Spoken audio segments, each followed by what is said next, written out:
ايه ده؟ هو في كرتونات خاصة برمضان بس؟ يعني اقدر اتفرج عليها في رمضان عادي وما اقلقش؟ طبعا في اكتر من 11 كرتون مصري اتعمل تقدر تتفرج عليه في رمضان ما فيهوش اي مشكلة خالص.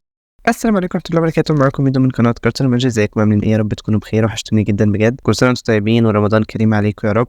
النهارده هتكلم معاكم عن 11 كرتون مصري اتعملوا تقدر تتفرج عليهم في رمضان، وهي كرتونات رمضانية 100%. كلهم اتعرضوا في رمضان وكلهم ليهم بصمة وعلامة في رمضان، لازم تسمع صوتهم في رمضان. فانا هقول النهارده ال 11 كرتون دول، وهقول قصة سريعة كده عنهم والملخص بتاعهم كده سريعا عشان برضو لو هتتفرجوا عليهم. تمام؟ بس طبعا قبل ما تبداوا ما تنسوش لايك وسبسكرايب وتنشروا الفيديو مع اصدقائكم وتابعوا الفيديو.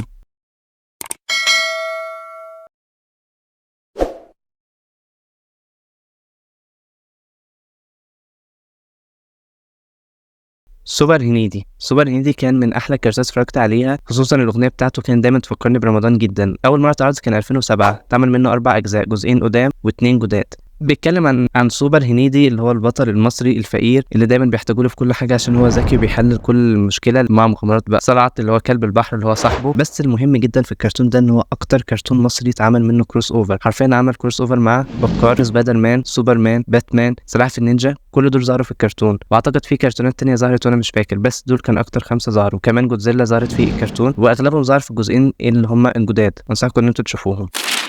عصام والمصباح اغنيته هي اكتر حاجه شهرت الكرتون ده. طبعا زي علاء الدين، عصام الدين هو اخو علاء الدين. ايوه مظبوط، عصام الدين هو اخو علاء الدين في الكرتون ده. بعد ما علاء الدين بياخد من مصباح السحر وبيحقق كل اللي هو عايزه، بيظهر عصام الدين اخوه اللي لسه في ابتدائي وبيدرس، وبيبقى شايف ان هو لازم يحقق كل حاجه من خلال الجن اللي هيحقق له كل امنياته. طبعا بيقابل خلال الموضوع ده بيحصل على الجن بتاعه اللي هو شفيق، اللي بنظهر في بدايه اول جزء ان هو لازم عصام هو اللي يحقق الامنيات لشفيق عشان بعد كده شفيق يقدر يحقق له امنياته. وبتدور الاحداث على كده لحد ما بيتعلم عصام ان هو لازم يحقق كل حاجه بنفسه، مش يعتمد على الجني. الكرتون ده اتعمل منه 5 اجزاء، 135 حلقه، 4 اجزاء 30 حلقه، والجزء الاخير ب 15 حلقه. الجزء الاول كان بيتكلم زي ما قلت لكم ان عصام لازم يتعلم ان هو يحقق امنيته بنفسه، ما يعتمدش على شفيق. الجزء الثاني العكس، شفيق بيرجع بيبقى عايز يحقق امنيات عصام، وعصام خلاص بيبقى اعتمد على نفسه، فبالتالي بيحصل مغامرات ويعرفك ان مش كل حاجه تعتمد على الجني. ثالث جزء بيحصل ان بتظهر صندوق عجيب بيطلع منه حاجات شريره ولازم هم يتغلبوا عليها. الجزء الرابع بيظهر ان شفيق في الصندوق وبيطلع بيكون شخصيه شريره، فلازم يرجعوا شفيق للشخصيه الطيبه. الجزء الخامس كان بيتكلم عن مرض الهيموفيليا، بيشرحوا لك المرض وبيتكلموا عنه بكل حاجه. 5 اجزاء زي ما قلت لكم، 135 حلقه. اول عرض كان 2011، بعد كده كمل لحد تقريبا 2019، وقف كذا سنه في النص. كرتون جميل جدا جدا جدا، قصته روعه، انصحك تشاهد اول جزء لان ده احلى جزء في السلسله كلها.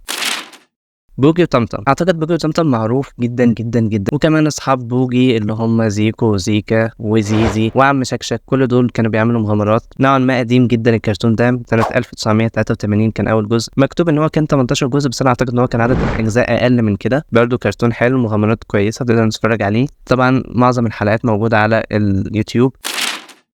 زازا وجرجير بالنسبه لي من افضل كرتونات العرايس اللي اتعملت في مصر بجد. بيتكلم عن شخصيتين هما زازا وجرجير. زازا الشخصيه الذكيه اللي شايف ان هو اذكى شخصيه وشجاع شويه، وجرجير اخوه اللي هو الشخصيه الضعيفه الغبيه اللي بيطلع منها افكار لكن هو غبي وجبان شويه. بالنسبه لي كنت بفضل زازا وانا صغير، لكن لما كبرت بدات احب جرجير اكتر. وطبعا بيعيشوا مع جدهم واختهم لؤلؤه وبنت اختهم لولي. طبعا شخصيه مفتاح كان الشخصيه العصبيه اللي كانت دايما ان كان زازا وجرجير بيبوظوا له كل حاجته. المهم الشخصيتين دول يعتبر ان هما ما كانوش بيلاقوا شغل، فبيضطروا ان هم يفتحوا مكتب ويحلوا مشاكل الناس، وفي كل جزء بيطلع لك مشكله هم لازم يحلوها. طبعا في الجزء بيبقى فيه اكتر من مشكله، يعني في جزء كان سافروا للمستقبل وحلوا مشاكل المستقبل، وجزء رجع للماضي الحضاره الفرعونيه، نزل منه 5 اجزاء. المهم تقريبا كان اول جزء سنه 2004، بس مش متاكد قوي. بكار متكون من 9 مواسم قدامى وموسمين جداد 3D او اللي هم ريبوت، يعني تقريبا كتوتال 11 موسم، 252 حلقه قديمه و60 حلقه جديده، يعني كتوتال 312 حلقه تقدر تتفرج عليهم كلهم موجودين على اليوتيوب. بيتكلم عن بكار الفتى اللي يعيش في قريه النوبه اللي في مصر، بيتكلم عن مغامرات. اخر كرتون واللي بنصحكم ان انتوا لازم تشوفوه، كرتون مكون من 5 اجزاء. اول جزء خالص كان قصص الحيوان في القرآن، تاني جزء قصص الانسان في القرآن، تالت جزء قصص النساء في القرآن، رابع جزء عجائب القصص في القرآن او قصص العجائب في القرآن، خامس جزء قصص الايات في القرآن. بس كده وصلنا لنهاية الفيديو، هستنى رأيكم فيه، وكمان رأيكم في الكرتونات، وتقولوا رأيكم ايه الكرتونات اللي اتفرجتوا عليها وايه الكرتونات اللي عايزيني ممكن اعمل لها ملخص. وبس متنسوش تعملوا لايك واشتراك وتنشروا الفيديو مع اصدقائكم. ورمضان كريم عليكم، وما تنسوناش من صالح الدعاء، وسلام.